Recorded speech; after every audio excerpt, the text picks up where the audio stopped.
Elke dag is genade, elke dag is genade. Niets wat jy verdien nie, maar iets wat jy ontvang uit God se hand. Hy voorsien vir jou en my, selfs in die stil dinge wat jy maklik miskyk. In die asem wat jy neem, in die krag om weer op te staan, in die pad wat nog oop gaan, selfs wanneer jy dit nie sien nie, wees dankbaar.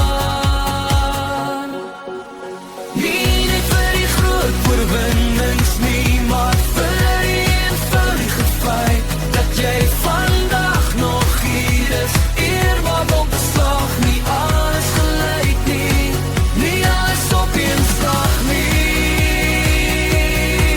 maar vandag, net vandag,